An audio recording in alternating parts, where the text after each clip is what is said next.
Hello, seniors, and welcome back for our next session of Getting Ready for College. So we've already talked about a number of different things when it comes to getting ready for your first year of college. So now we want to look at career planning. So remember, you're going to college or to be prepared for what you want to do after college. So you should have a plan or an idea of the area that you want to be in. So this takes a little bit of research, okay? So, because there's a lot of things that you can do for your career. So today we're going to look at the planning process, exploring careers, researching careers, making an action plan, and then also career counseling. So with getting started, with the career planning process, it does take a number of steps. So here is our planning process. So you'll want to go through self-exploration, really learn about yourself, what you enjoy. You'll do some career research. So see if different careers match what you're interested in. Explore different options around those career areas. Make a career selection and narrow your ideas down.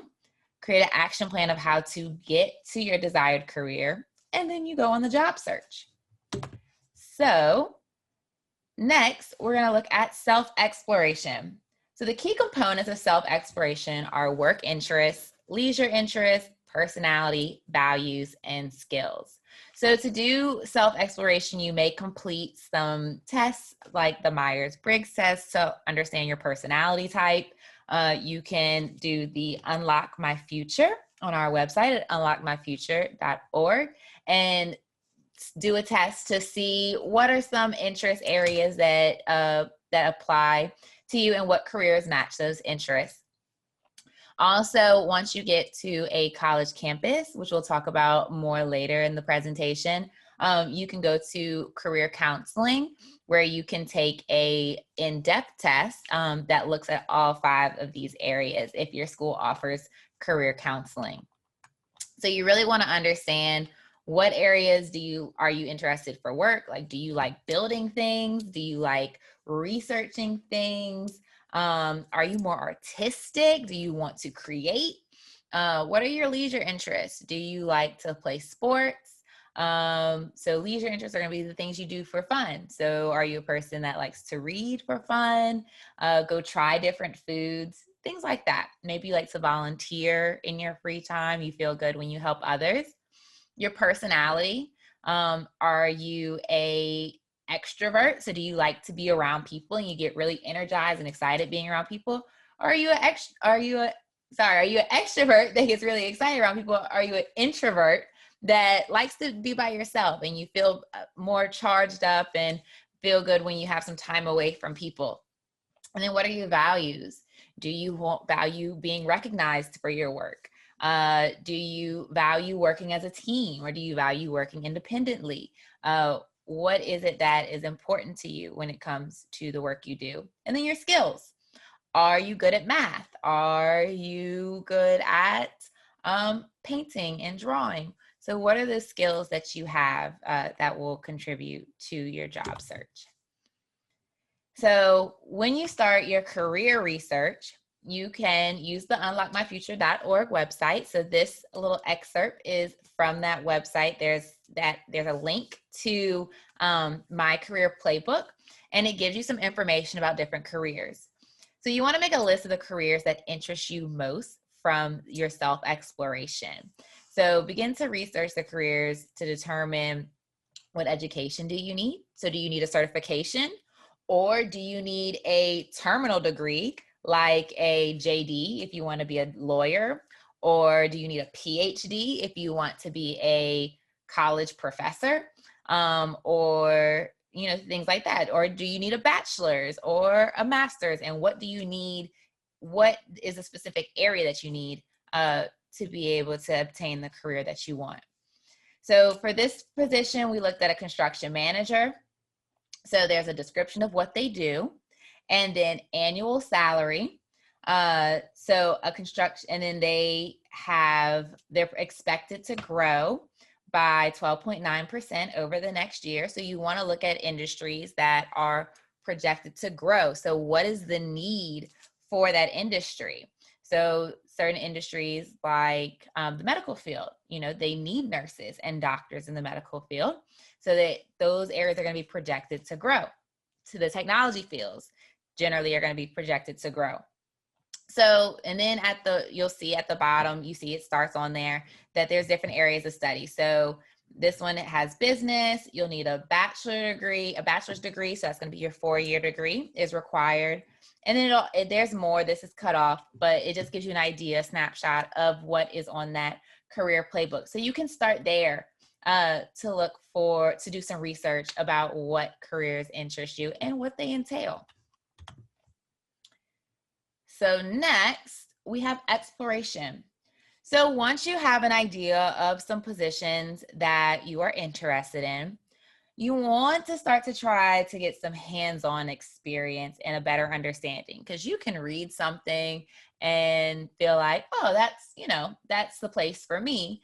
But until you're actually in that position or in that field, it's really hard to know if that actually is a true fit for you. So some ways that you can learn more about different positions are through informational interviews. So you can reach out to someone in that position. It's okay if you don't know them personally, but you can ask your parents or guardian, or maybe even your teachers might know someone in certain fields. Ask them, hey, do you know someone in this area? Can I send them an email? Can you connect us so I can learn more about what they do? And you'll just have some questions prepared for them, like what is your day-to-day like, and learn a little bit about what they do. You can do job shadowing. So I know right now, a lot of things are virtual, but you can, even sometimes they may have some options for you to do job shadowing virtually, depending on the position. So you can just reach out to different people and ask them, hey, can I do some job shadowing? I want to learn more about this position and see what you do on a day-to-day. Volunteer. So maybe you want to be a vet. You might volunteer at an animal shelter so you can get some experience, even though it's the dirty work of working with animals. It still gives you an idea of what it's like to take care of animals on a day-to-day, and if that's actually something that you want to do. Internships. So there may not be as many internships for high schoolers, but you can still keep thinking about having that in mind as you go through college.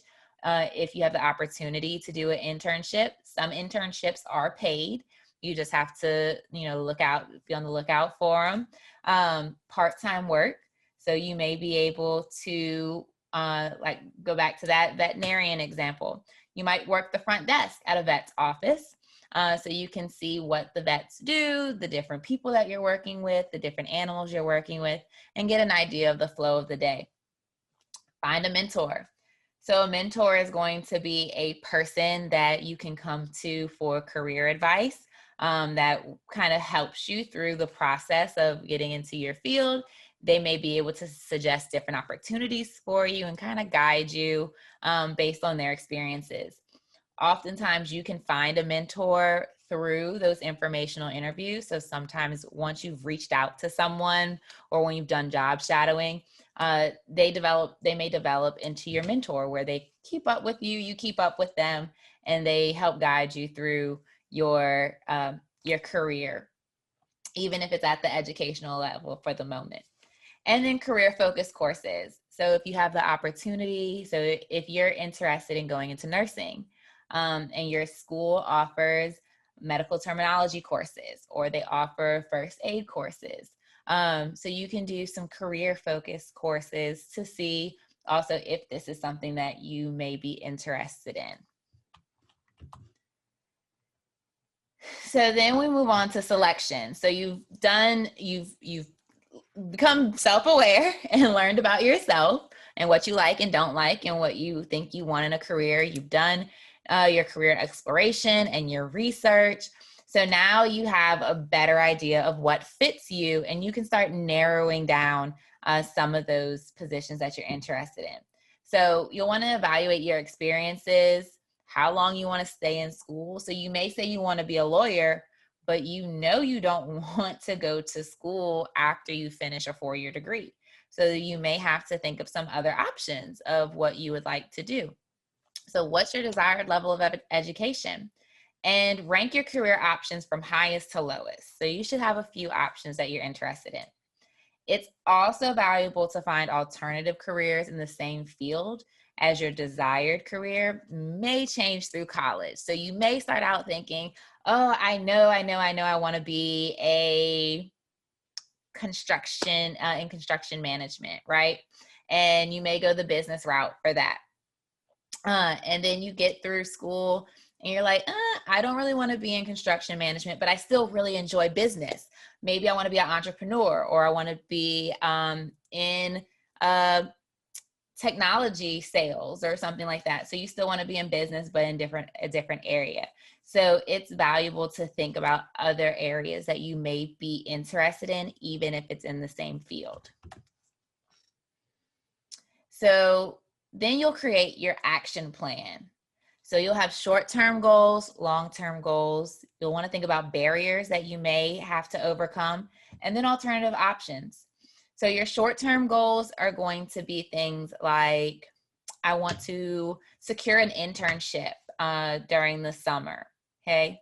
Or I want to take 2 courses that are related to the area of the career that I'm interested in.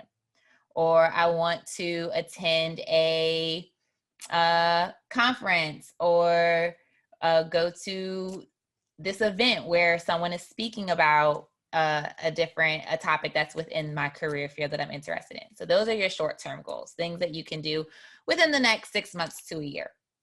Your long-term goals are going to be things like, I'm going to graduate with a degree in biology or a degree in business. I'm going to apply to graduate school for the next level of my career path. Those are going to be your long-term goals. So you'll also want to think about, what are some barriers? So what are some things that may be hard for you to do? So if you know that you need to work during the summer to help save up money, then an unpaid internship may not be something that you are able to do. So you'll have to make a plan of what can you do to further your career if you can't do the internship. Can you save money beforehand? Can you get help from somewhere? Or maybe can you find a paid internship? And so you can try and find see what those obstacles are before they happen, and make a plan to overcome them. And then alternative options. So let's say something changes and you decide that maybe this isn't the right path for me. Sometimes students may get into school and they may get to a really hard course and they realize that they really didn't, or not even just a hard course, but just something that they thought that they really loved doing, and they realize they're good at it, they like it, but it's not really what they want to do for the rest of their life. It's not really what they want to do for their career. So what are some alternative options that you can take if you realize that that first choice may not be the choice you actually wanted? So you always want to think of, what are some things that you can do within that field that you think you would enjoy. And then you'll be on your job search. So once you graduate from school, or maybe even while you're trying to find a part-time job, you'll be looking for positions. So this is just an example of what it looks like to go on a job search. So these are some excerpts from Indeed. So we have a human resources position, and this is a human resources position through the Air National Guard. And if you notice, there is a pretty large range for that yearly salary, so $20,000 to $85,000 a year. So that's going to be generally dependent upon how much experience you have. If there's more than one position available, that may be a reason. So it's just going to depend when they put large pay ranges like that. Generally, there's some other criteria that you have to meet to be able to hit that larger side of the salary. And then they're going to have minimum educational requirements and experience. So it's good to look at these job descriptions now, even so, whatever you think is your ideal position, go ahead and look at what the job description is on that position. So that way, as you're moving through college, you can start setting yourself up to start meeting those requirements. So you might volunteer in that area and to learn more about that position. So you may find a mentor in that area and really just try to gain that experience the best you can for where you are in your education. So once you're admitted to your college or university, you should explore the website of the Career Counseling Center. So the Career Counseling Center's office will generally offer career testing. So that's going to be the testing that helps you find those 5 areas and generally those career tests will be linked to the majors at your college or university. So that's really helpful. So you'll see the list of careers that match your different areas. And then you can also see the majors that are tied to that. So that makes the exploration a little bit easier. And sometimes they also have descriptions and outlooks and lots of great information with the career testing that's offered in the Career Counseling Center. They do resume and cover letter review. So even though you're in high school, it's still good to have a resume, and your resume will continue to evolve as you move through college, as you work different positions, and they'll help you do that resume and cover letter review. And then interview prep. So it is a great thing to be able to practice going on an interview. Interviews can be very scary. So in an interview prep, they will ask you questions. They will give you different critiques to help you have the best interview and feel prepared for your interview whenever you're ready. And they generally have job listings. So you can find on-campus and off-campus positions, those internships, and they'll help you be prepared for those positions. And then career counseling. So you can actually sit down one-on-one with a person that their whole job is to do career counseling. So they'll help you go over that resume and that cover letter. They will talk through the career testing with you and help you figure out a plan for what your career should be and the plan for how to obtain that career. So find out what you like doing best and get someone to pay you for doing it. So that is the goal. When we are prepping to find our career and making our action plan for our career, we are finding out what we enjoy doing and getting someone to pay us to do it. That's the best way to go. So make sure you stay connected with us. You can find us on Facebook, Twitter, and Instagram. And I will see you in the next session. Bye.